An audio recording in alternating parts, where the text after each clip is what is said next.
Questão 3 da parte 3. Essa questão foi questão de vetores da prova 2016-1, né, do primeiro semestre de 2016, e que consta no site da disciplina. Tá? Então aqui na lista mais uma questão que já caiu em prova. Vamos lá.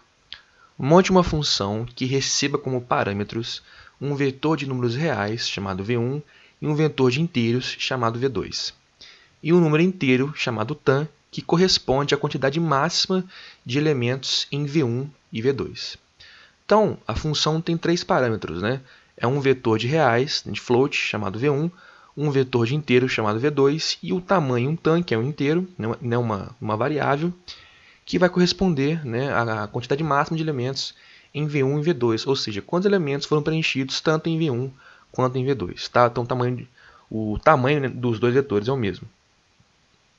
A função deve atribuir aos elementos de V2, ou seja, do vetor de inteiros, os índices dos elementos de V1 que possuem valores superiores a 100. Então aqui, ó, eu vou atribuir ao segundo vetor, que é o vetor V2, os índices, ou seja, as posições do vetor V1, certo? Em que o conteúdo dessa posição seja maior do que 100. Então, o vetor V2 é um vetor de inteiros. Ele vai armazenar para a gente posições de vetor, ou seja, posição 0, 1, 2, 3 e assim por diante. Ele vai armazenar aqui para a gente os valores de V1, certo? As posições, né? 0, 1, 2, etc., dos valores de V1 que estão acima de 100, né? Superiores a 100. Os valores iguais ou abaixo eu posso desprezar e não adiciono os índices em V1. Segundo equitópico, caso a quantidade de índices guardados em V2, né? Ou seja, vou guardar em V2 os índices de V1, não é isso?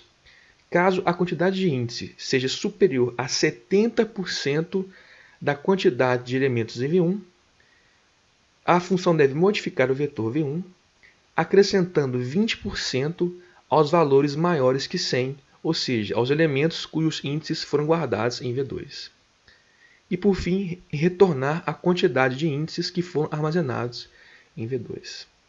Então, essa é uma questão que o enunciado ele foi na prova um pouco assim, não foi muito claro, né? Dá para ter uma certa dúvida, né, no que a questão pediu, tá? Não estava um enunciado muito bem elaborado, mas aqui eu vou tentar para vocês explicar passo a passo de uma maneira bem devagar mesmo, né, para todo mundo tentar entender aí essa questão que não era difícil, tá? Então aqui ele fala mais um caso em que ele fala que não é necessário fazer a função main, tá? Mas todo mundo deve fazer, né? Não vai ser cobrada na prova, mas todo mundo tem que fazer, né? Não foi cobrada na prova, né? Eu quis dizer. Porque nós temos que testar se a função realmente está certa ou não, né? Então vamos lá. Ó. A primeira coisa que nós vamos fazer é criar a função, né? A função tem três parâmetros.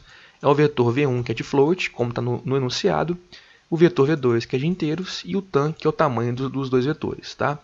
Então, ele falou aqui para a gente, ó, a função vai retornar a quantidade de índices que foram armazenados em V2. Então, o retorno é uma quantidade, né, que é o valor inteiro. Então, por isso que a função nos retorna aqui int. Tá? Quantidade de índices, ou seja, né, não tem como eu ter 3.5 índices, né? São sempre valores inteiros, então aqui o retorno é int. Então, a primeira coisa, ó, eu vou fazer um for aqui, tá? Para percorrer inteiramente o vetor V1. Então, eu vou de 0 até tan menos 1, né? O i menor que tan, tá certo? E, qual que é a ideia? Eu vou verificar quais elementos de V1 são superiores a 100. Por quê? Ele pediu para a gente, para nós adicionarmos, né, os índices de V1 que possuem elementos superiores a 100. Então, olha só. Faça aqui o for, certo? Eu vou usar aqui uma variável j para adicionar elementos em V2. Então, lembrando de outros exercícios que nós fizemos aqui na parte de vetores e ao longo das aulas de vetores, né? No número 1, aqui da parte 3, eu fiz exatamente isso.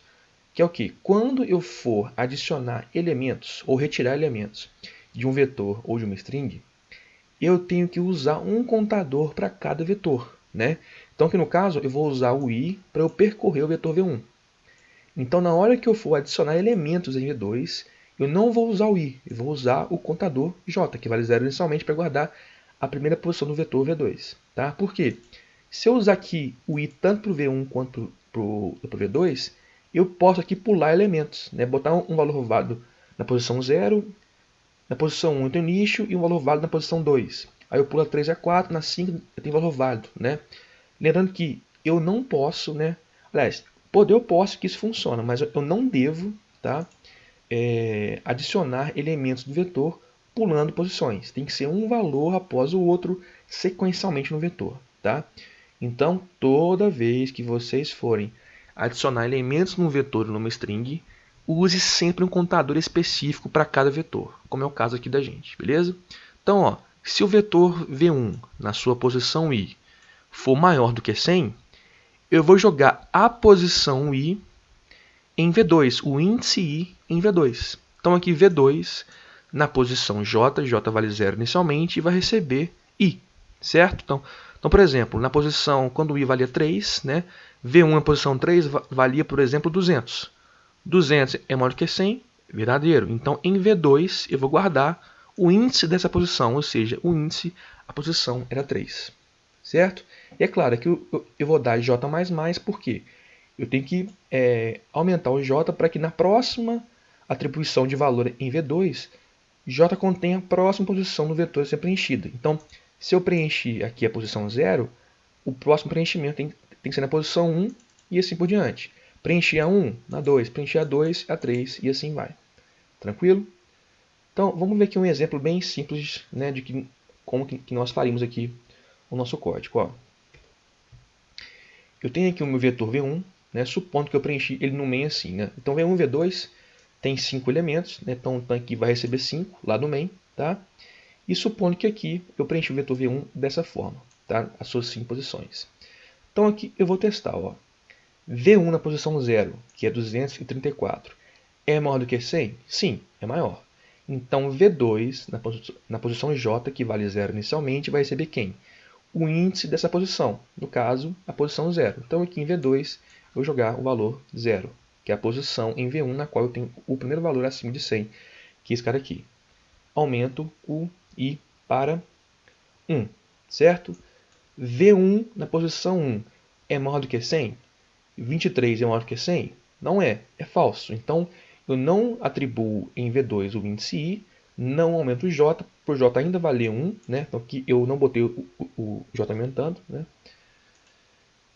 Na iteração anterior. Então, eu não faço nada. Aumento o i para 2.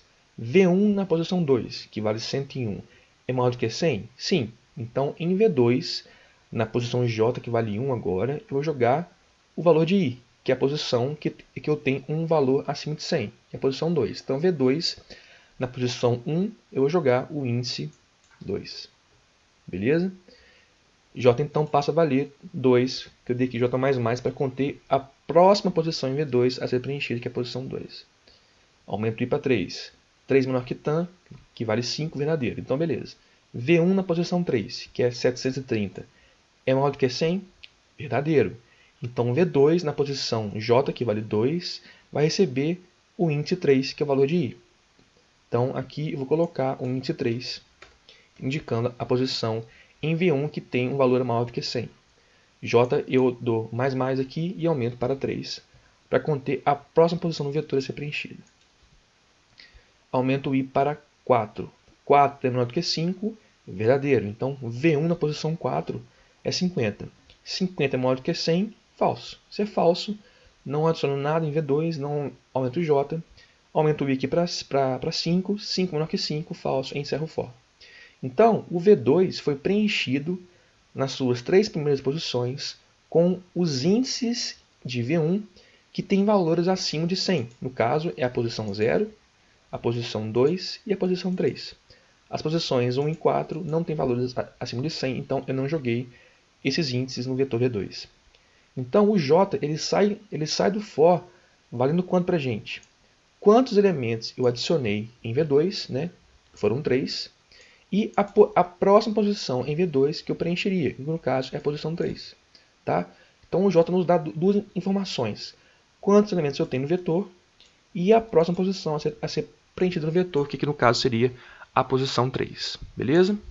Então, aqui nós fizemos o primeiro tópico que ele pediu aqui para a gente. Segundo tópico. caso a quantidade de índices guardados em V2, né? Então aqui a quantidade de índices guardados em V2 foi 3, não é isso? 3 índices. Seja superior a 70% da quantidade de elementos em V1. Então, ó, aqui eu tenho 3 elementos em V2. Em V1, eu tenho 5 elementos, né? Então, aqui, na verdade, eu tenho 60%, né? Por quê? Tenho 3 elementos em V2 e 5 em V1. Então, olha só. Caso a quantidade de índices guardados em V2 seja superior a 70% da quantidade de elementos em V1, no caso não é 70, é 60, então eu não vou fazer nada aqui. Mas se fosse, eu ia modificar o vetor V1, certo? Acrescentando 20% aos valores maiores que 100, ou seja, os elementos cujos índices foram guardados em V2. Então, olha só, tá? Aqui, depois do for, eu ia testar. O J, que é o total de elementos que eu tenho adicionados em V2, vale 3. Se fosse superior, né, maior do que 70% do tamanho de V1, que é a variável tam, né, que nos dá quantos elementos eu tenho em V1, então 70% de tam, eu teria que fazer o seguinte. Então, vamos supor que aqui, na verdade, eu tenho na posição que 4 do vetor V1, eu tivesse aqui 500 e não 50. Então, eu ia aqui adicionar na posição 3 o índice 4 e o J sairia valendo 4, tá certo? Então, se aqui o J valesse 4, 4 é maior do que 70% de 5, certo? Então aqui o if seria verdadeiro. Se isso ocorresse, eu vou fazer o quê? Eu vou acrescer, né? Eu vou aumentar em 20%, tá? Os valores de V1 acima de 100. Então esse valor, esse e esse. Vou aumentar cada um deles em 20%. Como que eu faço isso? Como que eu faço para acessar os elementos de V1 que estão acima de 100? Eu posso usar os índices que eu guardei em V2. Por quê? O índice 0 é a posição 0 de V1, que tem valor acima de 100. O índice 2 é a posição 2 de V1, que tem um elemento acima de 100. A posição 3, outro valor. Posição 4, outro valor. Tá? Então aqui ó, é a mesma coisa. Vou aqui descer com esse exemplo aqui para ficar mais fácil de enxergar. Vamos descer aqui. Então, olha aqui o if com o for dentro dele. Ó. Então, estou lá. O J está valendo 4. 4 é maior do que 5 vezes 70%. Né? No caso, 4 de 5 né, dá 80%. Então, é maior do que 70%. Aí eu faço o seguinte. Ó, eu faço um for de 0 até i menor que j. Por quê? J vale 4. Né? E eu quero percorrer os elementos de V2 que tem valores válidos, sem limite de memória. Então, o J nos dá o quê? Quantos elementos que eu tenho em V2, no caso, 4 elementos, e, ao mesmo tempo, a próxima posição no vetor a ser preenchida, no caso, a posição 4. Então, o i vai de 0 até i menor que j, que até i menor que 4, eu vou de 0 a 3. Então, eu pego só os elementos válidos em V2. Está aqui meu for. Tá? Então, cuidado, não é menor ou igual, né? Se fosse menor ou igual, eu ia chegar em 4 e também iria pegar a lista de memória. Então, é só i menor do que j, tá certo? Então, por isso que na prova, se cair uma questão dessa, é importante você fazer um rascunho para guardar os valores, né? Faz lá na prova um teste mesmo bem rápido, né? Bem informal, só com um rascunho mesmo para guardar os valores das variáveis, né? Aqui no caso, a variável j né, é muito importante. Então, eu vou adicionar 20% em todos os elementos de V1 acima de 100. Então, como que eu faço isso? Vai ser V1 na posição dada por V2i. Por quê? O vetor V2 guarda para a gente índices de V1, não é isso? Então, eu acessando o V2, eu estou pegando um índice de V1. Então, aqui quando o i for 0, né? Quando o i for 0, aqui eu faço V2 na posição 0, que vale, por acaso, 0. Então, aqui vai ser o quê? V1 na posição 0. Por quê? V2, eu tenho os índices válidos de V1 que possuem elementos acima de 100. Então, o primeiro elemento está na posição 0 do vetor V1. Então, vai ser V2 na posição 0, que vale 0. Aqui vai virar o quê? V1 de 0. Então, eu pego ele, vai receber ele mesmo, né, mais ele com 20%. Né? Aqui eu faço um acréscimo de 20%, né? Que eu também poderia fazer da seguinte forma, né? V1 esse cara vai receber vezes, né, 1.20, né? Daria a mesma coisa, tá certo? Então, este elemento vai receber ele mesmo, mais ele vezes 20%, para eu acrescentar 20% no valor, tá? Então, o i eu aumento para 1. Então, V2 na posição 1 vale 2. Então, aqui vai virar o quê? V1 na posição 2. Vai receber o quê? Ele mesmo mais ele mesmo vezes 20%. Então, vai ser o quê? 101 mais 101 vezes 20%. Tá? Então, vamos voltar lá. Eu vou adicionar aqui, eu vou acessar os índices de V2, as posições de V2, para eu pegar os índices em V1 que tem valores acima de 100. Tá? Então, quando o i aqui passa a valer 2, vai ser o que? V2 na posição 2, que vale 3. Então, aqui vira V1 de 3, que é o 730. Então, vai ser o que? 730 mais ele vezes 20%. E assim eu faço até pegar aqui o último valor, que é a posição 4. Então, em todos os elementos de V1, acima de 100, no caso, as posições 0, 2, 3 e 4, eu aumentei cada valor desse para 20% a mais, que foi o que o enunciado nos pediu. Beleza? Então, por fim, retornar a quantidade de índices que foram armazenados em V2. Quem nos dá esse valor, como eu já falei, é o J. Né? O J nos dá quantos índices eu adicionei em V2, no caso foram 4, então no final eu dou return J. Beleza? Lembrando que a função nos retorna um inteiro, está aqui em cima. Então, tranquilo, posso apagar aqui para a gente testar. E no main eu só criei aqui os vetores, né? O vetor de float, que eu chamo de vet1, o vetor de inteiros, que eu chamo de vet2. Ambos têm tamanho, que é uma constante, que vale 100. Tá? Então, os dois vetores têm 100 posições. Eu peço aqui para o usuário digitar quantos elementos ele quer adicionar no vetor 1, sabendo que no máximo ele pode adicionar 100 elementos. Então, lembrando, para eu imprimir aqui uma constante, eu uso porcentagem D, como se fosse um inteiro. Né? Então, das 100 posições de vet1, o usuário quer usar quantas? 5, 10, todas as 100? Aí eu pergunto para ele. Aí eu faço um for de 0 a n-1, que n é o total de elementos que eu vou ter em vet1.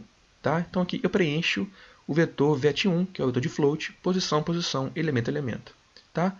Aí eu chamo a função, tá? Lá de cima, passando aqui com parâmetro vet1, vet2 e o total de elementos que eu tenho em ambos, que são n elementos. Então vai receber o valor de n. V1 faz referência a vet1 e V2 faz referência a vet2. Tá aqui. O retorno, né, que é o total de elementos que eu tenho adicionados em vet2, eu vou jogar na variável total, que é uma variável inteira. E o que eu imprimo, só para testar mesmo, né, total de índices armazenados em vet2 é a variável total, que é o retorno da função.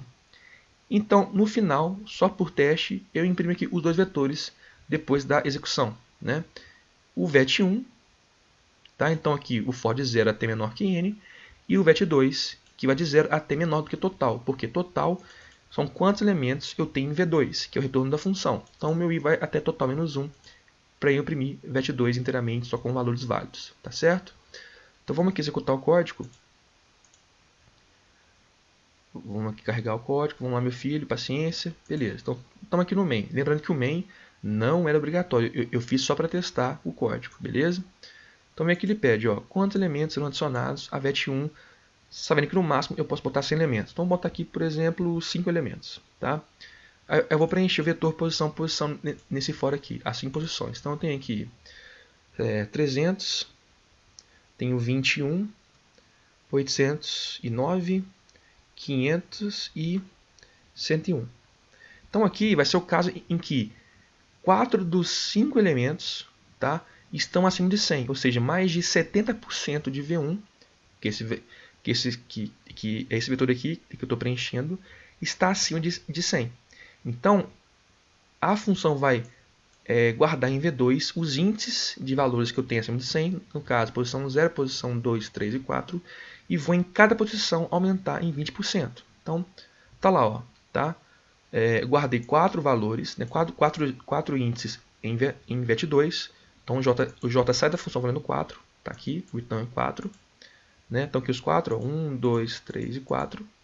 E o vetor vet1, eu vou multiplicar cada valor acima de 100 em vet1, botar ele acima, ele mesmo com mais 20%. Então 300 vezes 20%, 360, 809 vezes 20%, 970, e assim eu faço para cada posição.